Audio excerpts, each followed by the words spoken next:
Hi everyone, एक बार फिर से स्वागत है हमारे इस वीडियो में। आज मैं फिर एक न्यू घटना के साथ में यहाँ उपस्थित हूँ।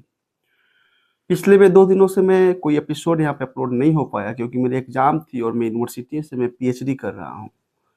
तो उसी के एक इंटरनल एग्जाम था जिस कारण से मैं कोई वीडियो में अपलोड नहीं कर पाया हूँ।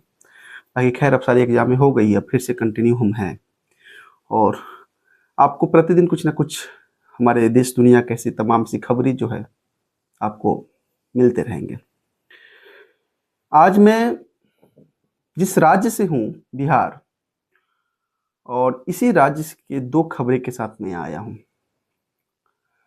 आए दिन हमारी बेटियां, हमारी बहनें इस देश में सुरक्षित नहीं है, इस समाज में सुरक्षित नहीं है। और इसका अगर कोई गुनाहगार है तो हम हैं और आप हैं, क्योंकि ये तभी सुरक्षित होगा जब हम दूसरे के बेटी बहन को अगर ठीक ढंग से अच्छे रिश्ते से देखना शुरू करें तो फिर हमारे भी बेटी बहन को लोग देखना शुरू कर देगा और इस चीज को, समाज को अपनाना होगा। नहीं तो फिर एक दिन पूरे समाज एक दरिंदरी से भर जाएगा। आज की जो कहानी है बिहार की राजधानी पटना की कहानी है। बिहार की राजधानी पटना में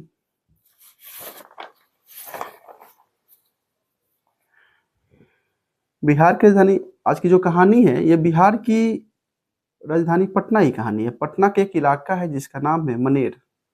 मनेर थाना जो आता है उस इलाके की कहानी है। एक परिजन आते हैं और एक एफआईआर नोट कराते हैं।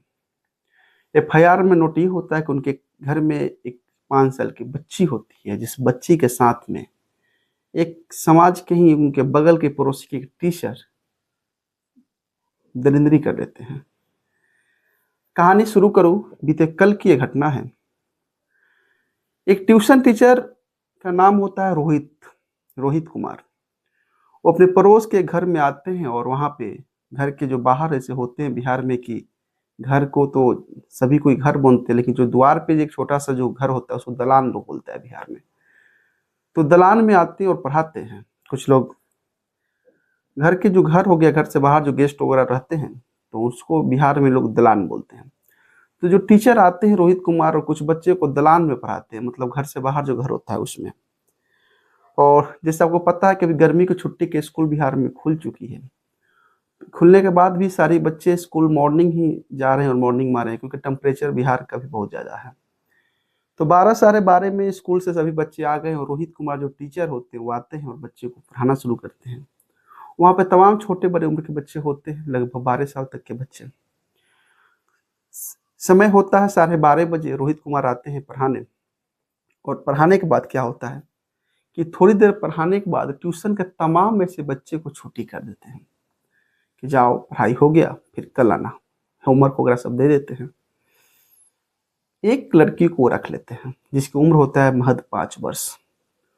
उसको रखते हैं, उसको चॉकलेट खिलाते हैं, कुछ मोबाइल का कुछ आपत्तिजनक वीडियो दिखाते हैं उस 5 साल की बच्ची को। और वीडियो दिखाने के बाद उसके प्राइवेट बॉडी जो बैड टच है उस सबको टच करते हैं और फिर उसके साथ में दरिंदगी करते हैं। बच्ची 5 साल की कुछ समझ नहीं पाती है। बच्ची के पूरे बदन खून से बदहास। रोहित कुमार जो टीचर होते हैं, ट्यूशन टीचर, उनके पूरे कपड़े पर खून लगा हुआ है। बच्ची आती है घर रिटर्न होकर, उसकी माँ पूछती है कि कैसा खून है, क्या हुआ है तुम्हारे साथ। और बच्ची बोलने की स्थिति में नहीं थी, किसी तरह वो घर आ जाती है। तो उसकी माँ एक कमरे में जाती है, पानी पिलाती है और पूछती है कि तुम्हारे साथ हुआ क्या है, बताओ। थोड़ी देर बाद उसकी चाची आती है और उस बच्ची की माँ होती है, दोनों मिलकर पूछते हैं तो बच्ची सारी बात बताती है कि जो ट्यूशन वाले टीचर हैं वो आए हैं, सभी को छुट्टी कर दी है और हमको रोक लिए हैं और बोले हैं कि चॉकलेट खाओ, मोबाइल में इस तरह का वीडियो दिखाए हैं, जिस तरह वीडियो उसको बताया दिखाया गया तो उस तरह बताती है वो। और उसके साथ इस तरह का गलत हरकत हुआ है। पूरे बॉडी, पूरे पैंट, पूरे कपड़े उसके ब्लड से भरे हुए हैं। रोहित का भी पैंट जो होता है वो ब्लड उसमें लगा रहता है। अब ये सब सुनते हैं, उसकी चाची आती है और उस समय उस घर पे, उस लड़की के घर पे कोई भी जेंट्स नहीं होता है। अब घर की कुछ महिलाएं अगल बगल का आती है, उस टीचर को जबरन पकड़ती है, एक रूम में बंद कर देती है और तुरंत उस लड़की की जो चाची होती है, थोड़ी समझदार और तेज होती है, वो 112 पर कॉल करती है और जो वहाँ का स्थानीय पुलिस होता है, मनेर को बुलाती है। 112 आते हैं, आने के बाद रोहित को पकड़ते हैं। रोहित के फिर पुलिस को आने से पहले रोहित को जो परिजन हैं उनको कॉल होता है, फिर वहाँ से उनके चाचा, रोहित के फादर, रोहित के भाई बंदूक से लैस हथियार के साथ में आते हैं और बोलते हैं कि मेरे भाई को छोड़ दो, गलती हो गया है। थोड़ी देर में पुलिस आती है और जितनी महिलाएं थी सभी महिलाएं उस टीचर को उस पुलिस के हवाले देती है। थोड़ी देर बाद रोहित के जो परिजन होते हैं पुलिस को बोलते हैं कि तुम मेरा कुछ नहीं कर पाओगे। घर वाले को बोलते हैं जिनकी बच्ची के साथ इस तरह का हैवानियत हुआ है, उसको बोलते हैं पुलिस मेरी कुछ नहीं कर पाएगी, मैं तो कुछ दिन, 2 दिन 4 दिन रोहित को फिर ले आऊँगा, फिर देखना हम लोग क्या करेंगे तुम्हारे साथ। इस तरह धमकी देते हैं, पत्थरबाजी करते हैं, ईंटें चलाते हैं और फिर रोहित चला जाता है पुलिस के हवाले। फिर वहाँ पे जो प्रदीप कुमार जो थाना अध्यक्ष है मनेर को बोलते हैं कि जांच की जा रही है, बच्ची को मेडिकल के लिए भेज दिया गया है PMCH और आगे की कार्रवाई की जा रही है। एक घटना ये हो गया। दूसरी घटना फिर एक आया है कि आज के दौर में हमारे सोशल मीडिया पर बहुत से लोग एक्टिव हैं और जहाँ तक बात है सोशल मीडिया का, तो भारत में बल्कि पूरी दुनिया में अब सोशल मीडिया एक आम चीज़ हो गया है। मतलब हर व्यक्ति अपना अकाउंट बना लेता है, उसका यूज करता है और इसका क्रेज बच्चों में बहुत ज़्यादा है। इंस्टाग्राम लड़कियों बहुत ज़्यादा चलाती है, लड़के बहुत ज़्यादा चलाते हैं। एक पटना का एक और कहानी आया सामने कि एक नाबालिग जिसकी उम्र होती है महज 15 साल, ये बच्ची इंस्टाग्राम पर एक अननोन व्यक्ति, एक अननोन लड़के से, स्कूल के स्टूडेंट से वो संपर्क करती है, दोस्ती करती है। दोस्ती करने के बाद उसको प्यार होता है। प्यार के बाद पूछता है कि तुम कहाँ के रहने वाली हो, तो मैं भी पटना का रहने वाली हूँ। और तुम? तो मैं भी पटना का रहना। कहाँ घर हुआ? तो लड़का बोलता है कि मेरा घर दीपनगर में हुआ। लड़की बताती है कि मैं भी पटना की हूँ। माफ़ कीजिएगा, मैं नाम यहाँ नहीं बता सकता किस जगह की लड़की है, क्या नाम है, लेकिन दोनों बातें करते हैं। कुछ समय तक मोबाइल पे ही बातचीत, लंबी लंबी बातें होती है। लड़की की उम्र महज 15 साल होता है और लड़का जो होता है वो मात्र 10th क्लास का लड़का होता है, उसका भी उम्र 14-15 साल होता है।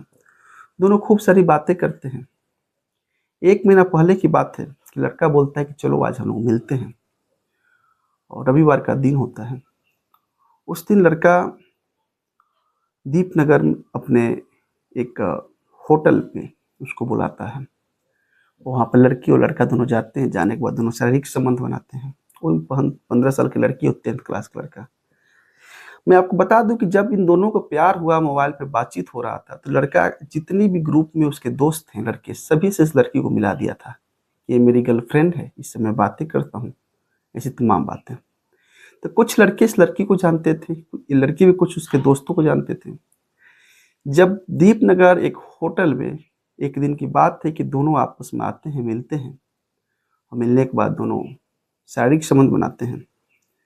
उस दिन शारीरिक संबंध बनाने के बाद वो लड़का अपने 3 दोस्त को और फोन करता है और उसको बुलाता है।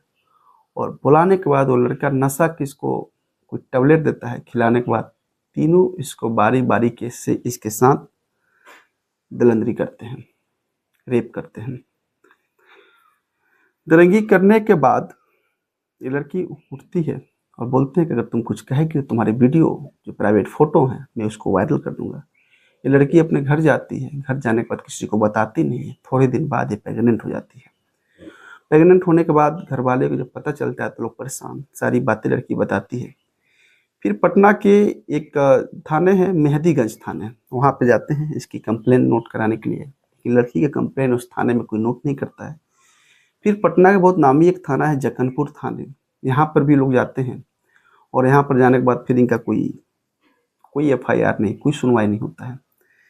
फिर उस लड़की आती है कोतवाली थाने में, जहाँ पे शाम 5 बजे ये मामला दर्ज होता है। और दर्ज होने के बाद तमाम ऐसी फ़ोटो, इंस्टाग्राम चैट वगैरह उस लड़की को देती है और लड़का, चारों लड़के पकड़ाते हैं और पकड़े जाने के बाद आगे कार्रवाई होता है। जगनपुर थाने के जो है वहाँ के उनकी तरफ से सूचना निकाला गया है कि लड़की का मेडिकल कराकर और चारों जो बच्चे हैं वो नाबालिग होते हैं और इनका ऊपर जो भी होगा कार्रवाई की जाएगी। चारों बच्चे के जब परिजन आते हैं, उनके माता पिता आते हैं, तो बोलते हैं कि चारों बच्चे गांव से आए हैं पटना पढ़ने, और गांव में ये नशा और बदमाशी और जितने भी लफुआगिरी होता है सारी बातें करते हैं। लेकिन माता पिता के कंट्रोल से जब बाहर होते हैं तो चारों परिवार अपने बच्चों को बाहर भेजते हैं पढ़ने के लिए, लेकिन यहाँ भी वो नहीं सुधर पाते हैं।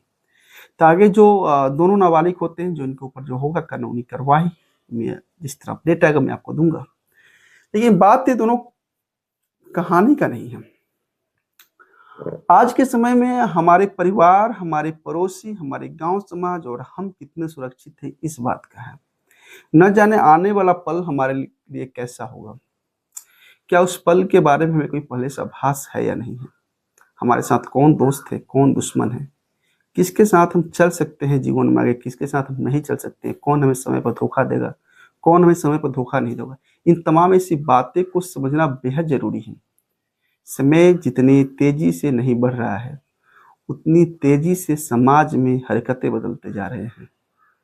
समाज एक तरह से मानिए तो भूखे भेड़िए का रूप लेते जा रहा है, और इस भूखे भेड़िए के जाल में अपने परिवार को, अपने बेटी बहन को, अपने जितने परिवार के लोग उनको बचाना बेहद मुश्किल है।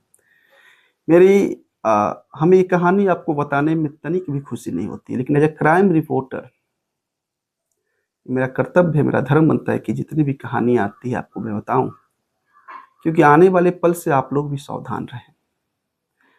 और मेरे चैनल पर जो भी लोग नए आए हैं, ऐसा मैं कहता कभी नहीं हूँ, प्लीज़ आप मेरे चैनल को सब्सक्राइब कर दीजिए। आने वाले जो भी इन्फॉर्मेशन, जो भी वीडियो होगा मैं आपको ज़रूर स्टोरी में बताऊंगा। मिलता हूँ फिर कल रात 8 बजे एक न्यू वीडियो के साथ में। दीजिए विदा, धन्यवाद।